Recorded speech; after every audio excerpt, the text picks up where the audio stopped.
Welcome to the Veterans in Politics Talk Show. Join us every Wednesday night at 6 p.m. Pacific Time, live stream on Facebook.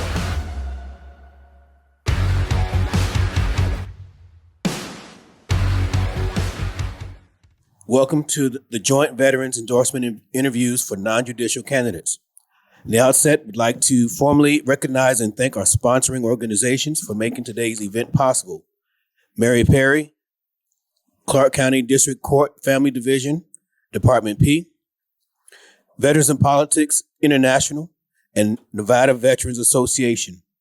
Also like to extend our appreciation to the additional sponsors and community partners whose support helps ensure a professional, fair, and transparent endorsement process. We're honored to have all of you here with us today. Before we begin the interviews, I'd like to just go over the rules and the format. First, each panel member will introduce themselves by giving their name and the organization that they represent. Next, each of you will introduce yourselves. Please include the office that you're running for and explain why you're seeking that position. Then we'll proceed with the interview portion. Please remember, this is an interview, not a debate. You'll be given questions. Please direct your questions and your responses to the panel members, not to each other. In the interest of fairness to all participants, time limits will be strictly enforced. Each of you will be given 1 minute and 30 seconds to answer each question. When you have 30 seconds remaining, you will be shown a yellow card.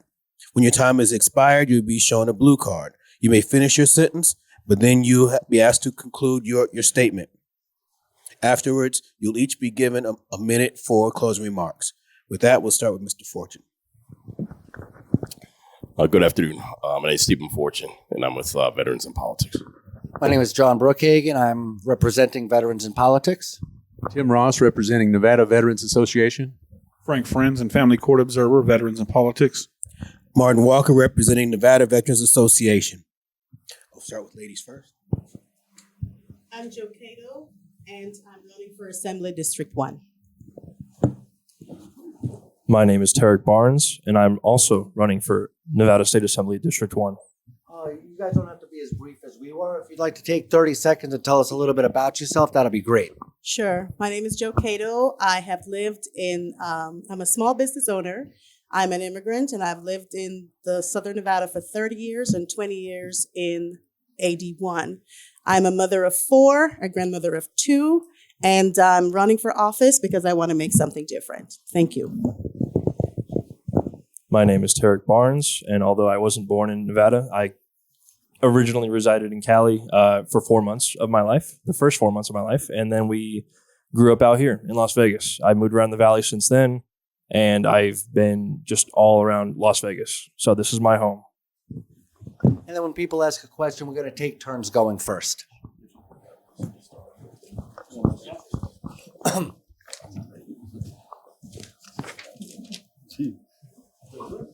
I'm ready. All right, you got it, guys. I thought I had 30 seconds, but nonetheless, once again, my name is John Brookhagen. I'm with Veterans in Politics. And in Clark County alone, we're spending over $5 billion a year in education, even as enrollment declines, yet our outcomes remain the worst in the country. At some point, this stops being a funding issue and becomes a results and accountability issue. So my question is, what specific steps would you like to use to improve transparency and accountability on how education dollars are actually spent? Because if you look at audits, they're very broad and they give you no details whatsoever.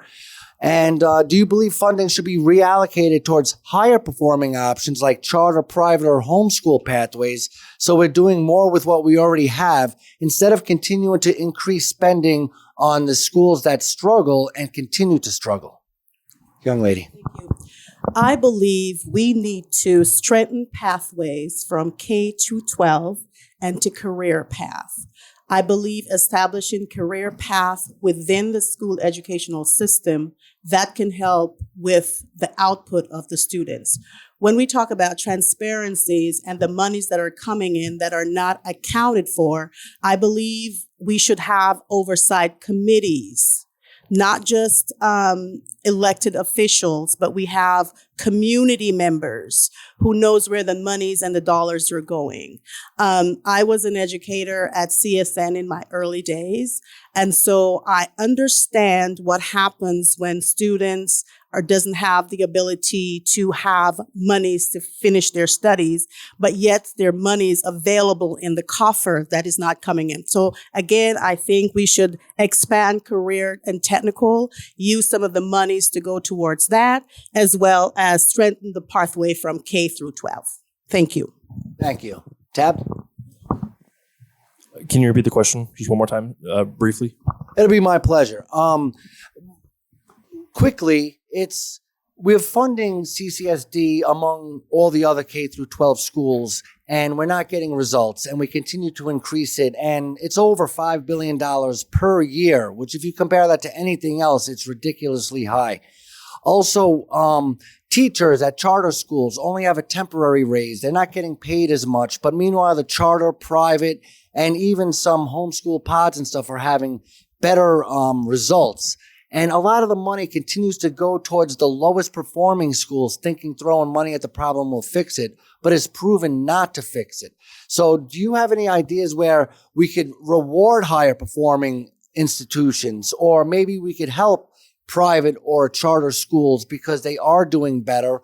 Or in general, how can we have more transparency as to where this money is actually going with the public schools? That's fine. That's perfect. Perfect. I would say personally, I don't have a ton of say in the matter. I'm not an educator myself. I'm 26 years old. I will have a daughter who is going to be entering the public school space in a couple of years. So I know one of the things that I'm talking about on my platform is transparency. Absolutely. I know that Nevada has a terrible problem with just throwing money at problems and nothing comes of it. I don't necessarily believe in throwing money at charter schools either. That's just me. I think we should just have some kind of audit or something more strict, to find out where the money's actually going, because we just have a huge spending problem. Are you familiar with the role that the legislature plays in education in Nevada? Because the school board increasingly is simply implementing the legislation coming out of the legislature. So, I mean, it's really important that we have representatives that are very astute on what's going on financially, as well as curriculum, how the kids are behaving and stuff like that, because it all comes down from the legislature. No, so are you familiar with the way that it works? Not entirely sure. No, not entirely. Very good. Thank you. Okay, Tim Ross for Nevada Veterans Association. Nevada's consistently ranks near the bottom for mental health access. Beyond just increasing funding, we're not talking about increasing funding, what specific structural changes to our state's healthcare delivery system, such as a new Nevada Healthcare Authority, would you advocate for improving outcomes for our most vulnerable residents? Again, I don't have a ton of, knowledge about the topic of mental health for Nevadans. I'm still learning myself, just being here. I strongly believe that we need to streamline the existing services that are being offered. You find that mental health services, when we go to the legislature on an biannual basis, we find that sums of monies that could be allocated for mental health is not being allocated. And it's a problem within our healthcare system. It's a problem within our community. So I believe when I'm elected, because when I'm elected, I'm an optimist. When I'm elected, that we will look at streamlining those dollars. How does the Department of Health allocate those dollars? Because now what is happening, it's lopsided. We find that a lot of healthcare providers who could potentially accept Medicaid, they're not getting approved to do those services. And so because of that is happening, you cannot get the services within the community that needs it the most. So as a legislator, I would work on legislation that would increase for mental health, give approval for more mental health providers so people have access, and we have to meet them where we are. Thank you. Thank you. Frank Friends, Veterans Politics and Court Observer. Nevada ranks 50th out of 50th in school safety. There's several things we can do to mitigate this, such as single point entry, metal detectors at the front of the school, and an armed on-site personnel response person. While we could have TOM units, we call them TOM units or traffic units, at the entrance and end of every school 15 minutes before school lets out and becomes in so they can give out tickets and students aren't being hit. Are you opposed to having armed site personnel and metal detectors on schools? I am not opposed. Okay. No, I'm not opposed. My daughter attended public school at Legacy, and they had it at her school. And I felt safe when my daughter went to school. No, I also do not oppose that. So last session, AB 280 was introduced. One of the provisions in it was to place a 5% cap on seniors, raising a rent cap on seniors 62 and over. It was passed but vetoed by the governor. One of the reasons stated was that it would discourage investment in rental property. Many veterans rely on VA disability and Social Security. When rents raise, 10, 15, 20% in a year, and the benefits don't follow, this leads to increases in veteran homelessness. What would be your strategy in reintroducing a similar bill in the next session that would maybe address the concerns that the governor has and maybe have better capability of getting across the finish line? We'll let Tad go first. All right, thank you.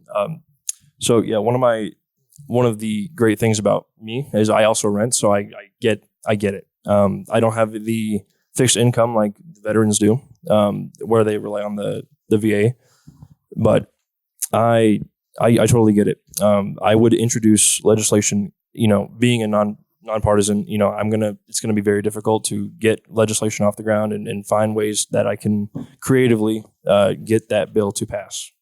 I'm just gonna be honest. I will talk and connect with Governor Lombardo or whoever will be appointed next to find a way to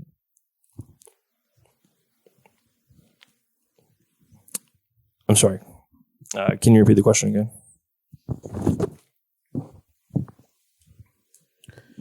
So since AB 280 didn't pass, well, it passed, but it was vetoed by the governor, and he cited several concerns with it. One of his concerns is that the bill would discourage investment in rental properties. If that bill was to be reintroduced, or would you be looking at reintroducing a bill similar to that, but that addressed some of the issues that the governor had with it to maybe get it across the finish line? Yes, I would absolutely be interested in finding how we can best get it passed. That's really all I got right now. Thank you for that question. I would look at a Housing Stability and Workforce Housing Act. And when I say housing to support the development of workforce housing. So I would say for people that are priced out of affordable living, because in the legislature, we changed it from affordable living to attainable living, because we have those missing people that are missing because they're with, especially seniors, are priced out. So they're affordable living, and then there are the other families that are attainable living. So I think the reason why the governor may have vetoed that, which I did not agree with because I supported the initiative, I believe we need to bring that back and probably add more to that to say, especially for our veterans, and we're sitting before a veteran committee right now that are on a fixed income, that we find a way where we can assist those veterans where fixed price fixing, make a relationship with developers that are that will build for fixed income within our valley without coming in to be landlords only, but bring the benefits with them. So I would surely introduce a Housing Stability and Workforce Housing Act. Thank you. Good afternoon. I was running down here with the bills here, which are on, a lot of them are on the table, and I see here is the one that is on here. This is AB 50 or AB 1-AB 50, and what's in it? Part of it, what's in it is water regulation here, and I see that with Nevada has some of the strictest, being out here, being in a desert climate. The Colorado River is really strained right now, but we see a lot of building going up in here, especially in the Clark County area in the basin. Part of my question is what water regulations are going into the new building here. Also, too, is like considering that Nevada has some of the strictest water usage guidelines. They've cut water consumption by 36% over the past 2 decades here already. But I mean, what we can do to, or is there anything else what we can do here in order to prevent the lowering down of these water levels here with Lake Mead? Because we're at right now, you can see how the water has decreased. And I came out here, like I said, in 99, TDY, to Nellis Air Force Base, and that water was pretty much up at the top. But just over the course of that many years from 99, you can see how far it's gone down. So obviously something has gone awry. What can we do? Yes. Okay, so the first thing I believe is in sensible growth. If we can have sensible growth where the building of developments, if we could structure those that we can have a certain amount of buildings within a quarter, so that way we can have sensible growth. I remember in North Las Vegas when I served as planning commissioner in North Las Vegas, I served for 12 years, and we were able to, and we were changing out from grass to stones and things like that. We had resistance for it. But eventually, the residents understood the importance of us changing out from grass to rocks. I do believe if we have sensible growth with development within our community, especially specific AD1, which we're still building because we still have land, if we have structured growth, that could mitigate the issues we have with water. Unfortunately, what is happening with Colorado River and things like that, there's not something that we can do about that because those are issues going on back for over 3 decades. But I do believe in sensible growth and development, and that could curtail some of the water issues we have. Thank you. Hi, Mr. Fortune. Thank you for the question. So I know I've done a little bit of reading on, cloud seeding and silver iodide. I know that's launching pellets into the air to grab moisture in the air and produce clouds, and that would help with the snowpack that we currently have. And again, with the Colorado River, I don't necessarily know if there's anything we can personally do with the river, but I would be advocating for conservation of building things like Ms. Cato said. So I would be interested in seeing the cloud seeding. I know that there are downsides to it, like potential like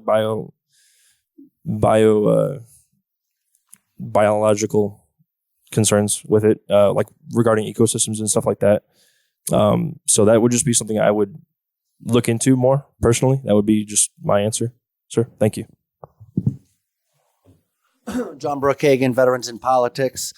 In the 2025 session, we saw a bipartisan voter ID compromise bill that ultimately didn't become law, despite polling consistently showing that a strong majority of Nevadans, including large numbers of both Republicans and Democrats, support voter ID requirements. It's going to be on the ballot. You see that the federal government is trying to get involved. And elections are fundamentally supposed to be a state responsibility, but if we don't address these concerns, we either lose the public trust or we invite outside intervention. Many voters raise concerns about issues like outdated voter rolls, ballot security, and the integrity of the mail-in voting process, especially as elections become closer here and confidence becomes more important. So my question for both of you is, do you support implementing voter ID in Nevada? But more so, what specific policies could we put in place to strengthen election integrity and restore public confidence in the system? Man, I wish you guys had these questions like written down right behind you. I would. Can you do it one more time? There's a lot of people who don't have confidence in our election integrity. You know, for example, we take 2 or 3 weeks when other states do it in one night. Many times you have a winner on election day and 2 weeks later, the other person ends up winning the election. We have stacks of mail-in votes next to dumpsters and outside of addresses. And there's been examples of people who vote from addresses that don't exist, or people who have moved and they're still voting in our elections. What can we do? A, do you support voter ID? And B, what can we do to instill the public trust in the election system? Because that's almost as important as having fair elections, is that the trust knows and that the public believes that these elections are for real. Thank you, sir. Make this quick. Yes, I do believe in having voter ID in our elections. I do want fair and balanced elections. I do not agree with the federal government getting involved in elections. I do believe that they should remain state regulated. And what can we do? What policies can we do? I don't necessarily know if I'm for the passport or anything like that. Birth certificates, are very are tough to come by for some people. I know that. If I can make it easier, yes, do you sir. support the mass mail-in ballot systems where everybody's getting mail-in ballots and we're having stacks of that? Do you support a quicker turnaround on cleaning up the voter rolls? Yes, I don't support the mass mail-in ballots. I would support something to clean up the rolls a little bit. Yes, Thank sir. you very much, Tab. Joe. Thank you for that, Mr. Brew. I do not support voter ID. And here's why. In the state of Nevada, we've only seen 2 instances where the integrity of our election was challenged. We have no voter fraud here in Southern Nevada or the state of Nevada. So the way it is right now, I do support mass bailing out of ballots. There is integrity and checks and balances in place that if you mail a ballot, you cannot bail a voting person. So that's already in place. We have people, women, that have married 3 or 4 or 5 times. They can't even get a real ID, let alone getting an ID to go to the voter rolls to vote with an ID. So because of that, the integrity is in place, the checks and balances is in place. I'm okay with the way it is right now because we haven't had any issues with voting with only 1 or 2 for the past 20 or 30 years. Thank you. May I follow up? Ask a follow-up question for that? Yeah, by all means.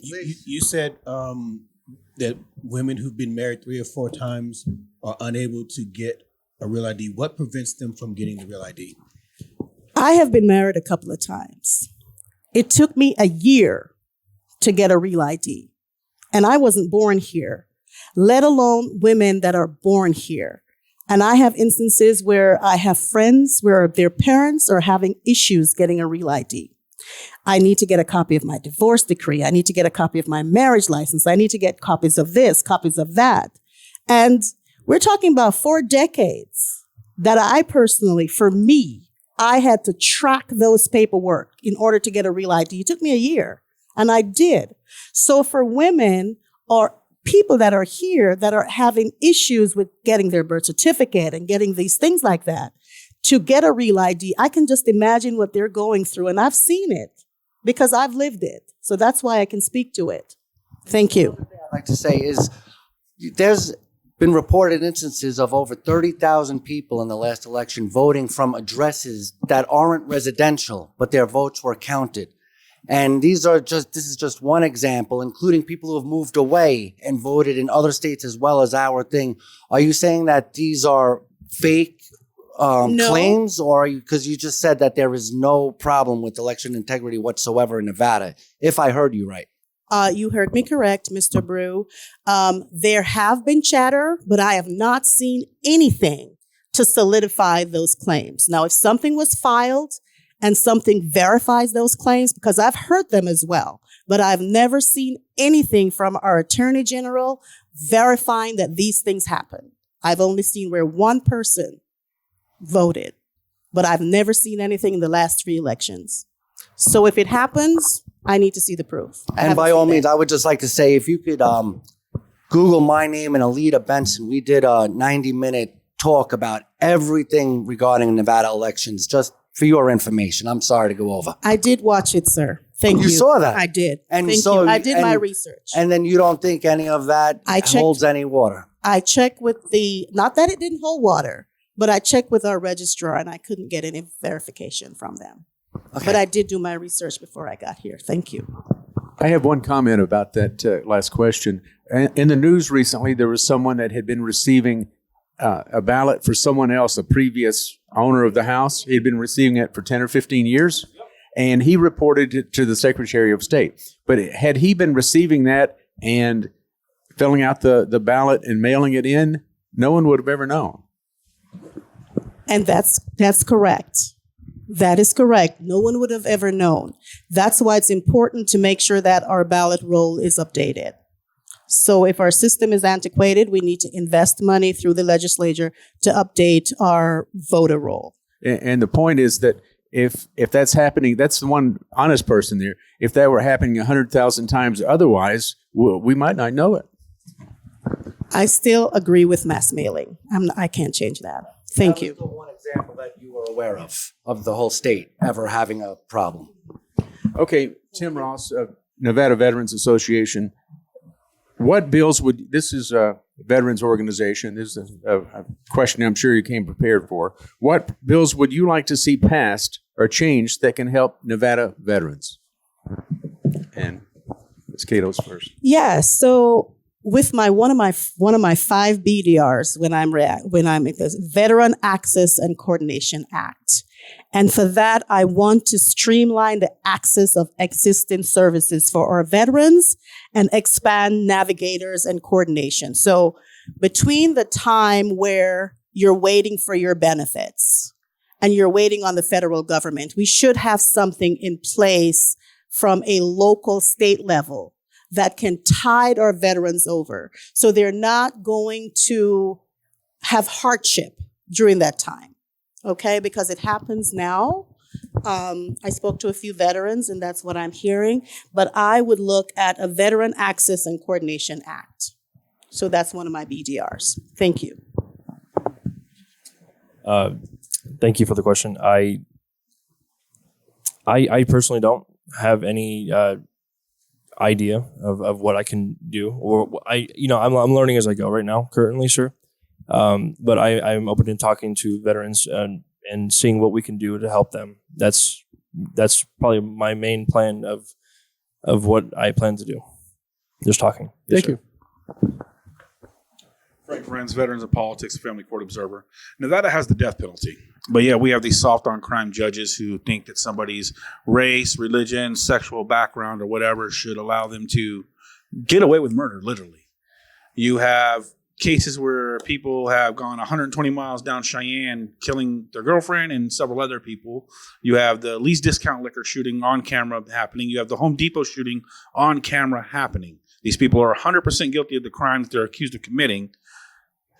If Nevada has a death penalty and we don't use it, it's not a deterrent. Would you be okay with a I call it direct to the front of the line bill, where you're on camera doing the crime, that's it, guilty, done, execution, over? Or would you oppose the death penalty? And if so, why? Start with you, go to you. I oppose the death penalty, and that's coming from a religious background. I believe if there is a criminal that created a crime, he needs to pay for that crime. So if he took the life of someone senselessly, life imprisonment, no parole, that's my take on it. But for the death penalty, no, coming from a Christian point of view. I am actually a proponent for the death penalty. We have a problem with spending as Nevada. We do. Prisons are for-profit prisons. I don't think that we should allocate money towards, serving them meals a day and bed and housing technically, right? So that, saves money in the long run for us, I would say, and if the crime fits the bill, I don't see why not.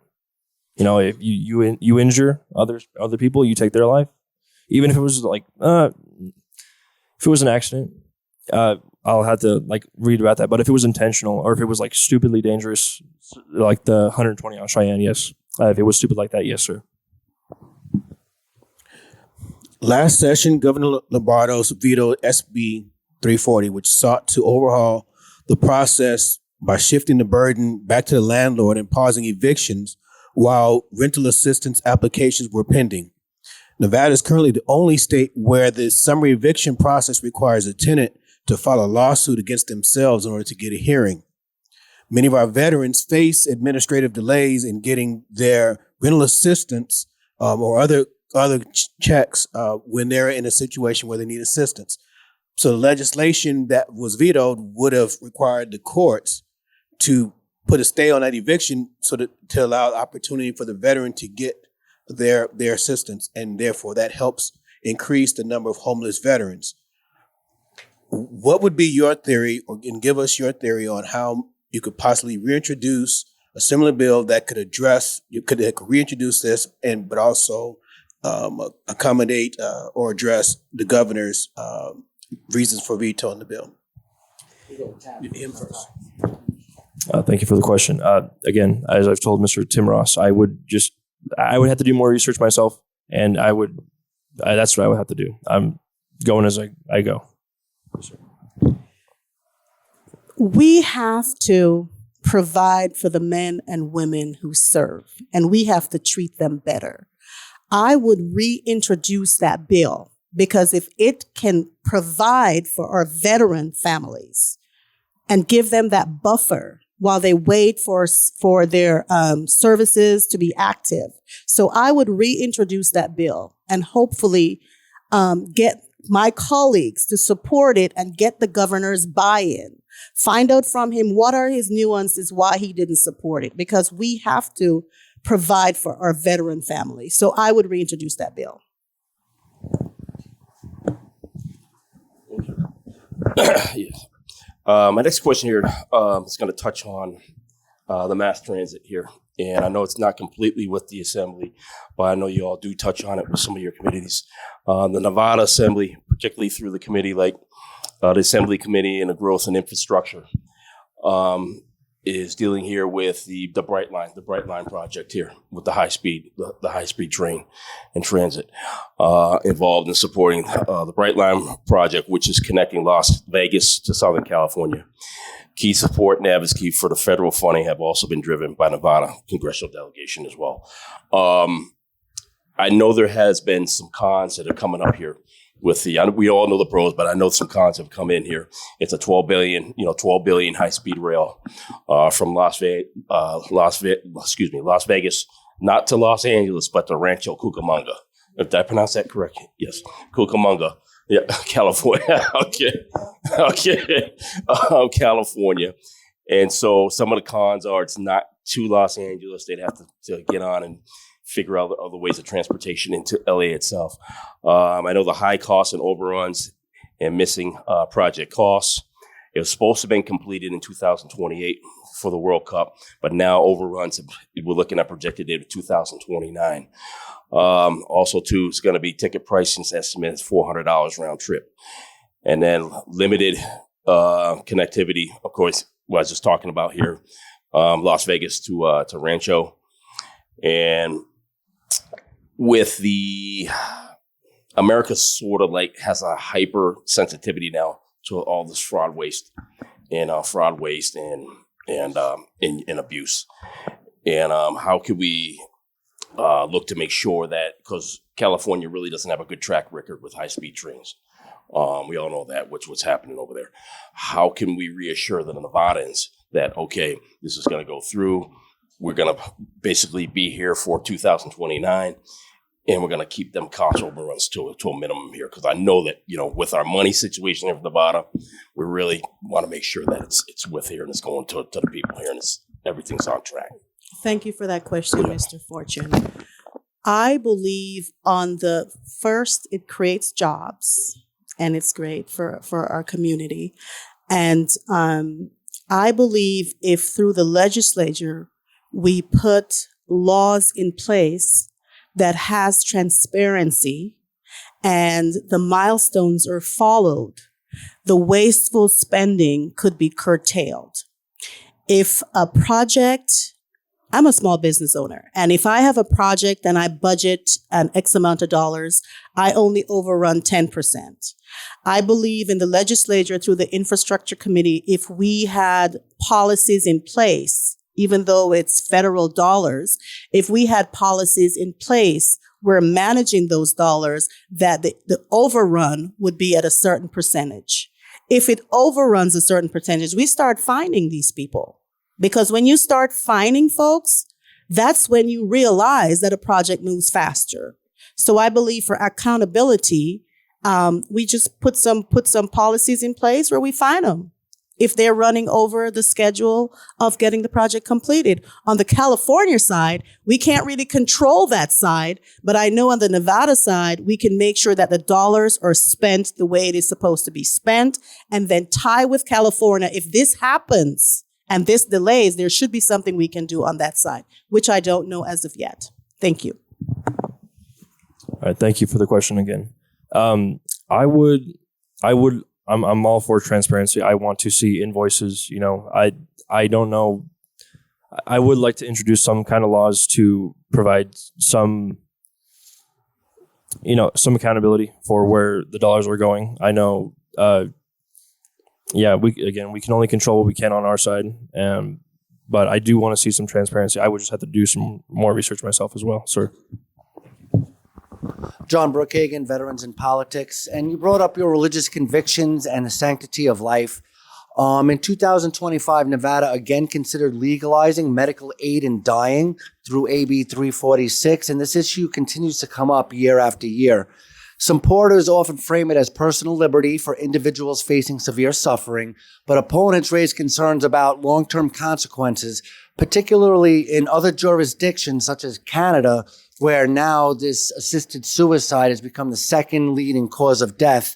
And it's concerns about vulnerable individuals, people who don't have access to care, and making this medically assisted suicide an easier option. So, just because adequate treatment or support isn't available. So, and we'll start with Tab. Do you view medical aid in dying as a matter of personal liberty or as a potentially dangerous expansion of the role of government and in the medical systems and end-of-life decisions? And if you were to support it, what kind of guardrails would you consider to make sure that things don't spiral out of control the way they have in other countries that have tried to do this? So I would firstly say that it is technically a liberty. It is your choice to self-end your life. An individual's right to commit suicide. I'm talking about the government or the medical establishment's involvement in that decision. It's like if they're like terminally. I'm sorry, I don't know if you're aware of this, sir, but in Canada, for example, if originally the law was put in because if you're 78 years old, you're in constant pain 24/7, you can get the medical establishment to help you in ending your life. But now you have 22-year-olds who are simply depressed that are getting suggested on their first doctor visit to end their life because it's an easy way out, or people who don't have access to care because they're in Saskatchewan and they don't have a local doctor that treats a thyroid condition. So they recommend that because it's a very painful thing. It's been coming up in the Nevada legislature now at least 2 sessions in a row where some people are advocating for it and trying to implement that here. So do you believe that the government or the medical establishment should have any sort of a say? I'm not talking about somebody going home and doing this on their own. I'm talking about government mandated or medically recommended aid in suicide. Do I think that the government should have any hand or aid in someone choosing to end their life? I would personally I would personally say yes. I would want to see some kind of regulation because, that is a problem that you are talking about, the 22-year-olds who are depressed that just think that suicide is the way out. I do want to see some guardrails for that. I want to. I just want to see, them not just making a change that's going to be permanent. I want them to go through some kind of maybe testing or some kind of the mental help. It would be a permanent change. Yes, sir. Yes, sir. Thank you for the question, Mr. Johnny. I don't believe the government should get involved with it. But if I do support the initiative, but I don't think the government should get in there. The only way the government shouldn't be able to give the doctor the authorization to do this. But I do believe there should be policies in place that you can't just go out and say you're going to hand it tomorrow. But if somebody is in, say, really at the end, and they're going through really hard pain and things like that, like my grandmother, right? I would support her getting the assistance to end her life, right? But not with the government and with the doctor saying at 22, you can't deal with it anymore, so it's time for you to end it. So no, but I do support it, but I don't want the government in it. It's double-sided where I am, but I'm not. It sounds like I'm flip-flopping, but I'm not.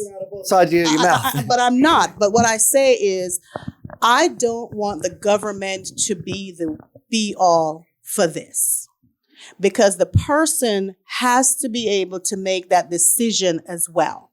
So it's not just the doctor making a recommendation, but the person who is coherent.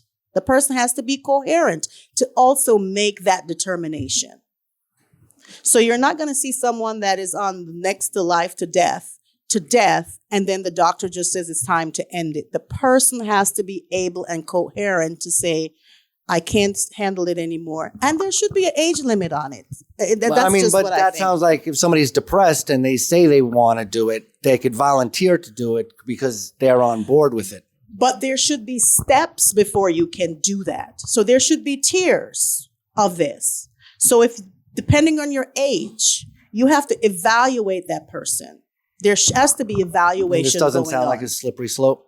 It's not. It's a slippery slope. It's a very slippery slope. And I know that one doctor did it a couple of times and he passed. He was in Colorado or somewhere doing it. I can't remember his name. But it's a slippery slope. But it's something that has to be studied to see what the ramifications will be. Thank you. So last question, and please make this quick. I don't want any legalese or 55-minute explanations. Nevada has access to books in the schools for children to look and read, like books called "This Book is Gay," where it shows a girl sucking the strap-on of another girl. And in the girls, they're depicted to be around the ages of 14 to 16. Do you think these books should still be allowed in school? And should children be able to access it without the parents knowing that they're accessing this? Start there, go there, make it quick. Absolutely not. Absolutely not. Thank you. Was that quick enough? Are we allowed to cuss? F no.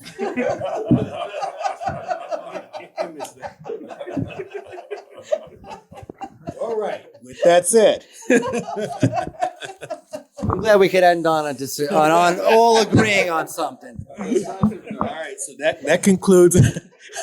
Yes, please. That concludes the interview portion of this event. I'd like to give you each a minute to give a closing remark. I will start with you, Ms. Kit. Is it his turn? All right, Tarik. Just closing remarks. My name is Tarik Barnes. I am running for Nevada Assembly District 1 as nonpartisan. I am still learning as I go. Obviously, there's a lot of questions that I would like answers to, but mostly I just want transparency with Nevada. I want to see where our dollars are going. I know there's a lot of wild, wild west that we think Nevada is, but we're in modern times now. We need accountability. We need transparency. We need better for Nevada. Again, education is something that I want to improve upon, obviously. And I have a kid entering the public education pretty soon. So that is definitely something that I want to tackle. My name is Joe Cato, and I'm running for Assembly District 1. Why am I running? I'm running for office for service. This community embraced me when I moved to the United States 20 years ago with $20, 40 years ago with just hope and dreams. Today, I'm a small business owner. I am a grandmother of 2 and the mother of 4. And so this community where I've lived in North Las Vegas has embraced me for 2 decades. They have nurtured me.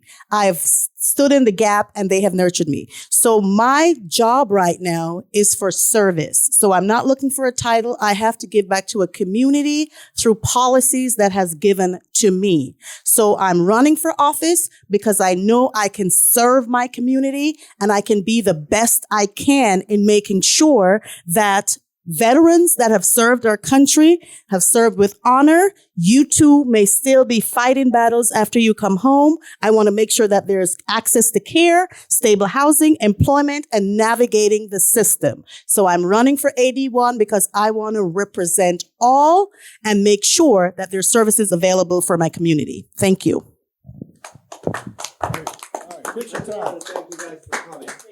All right, so this concludes our interviews for today.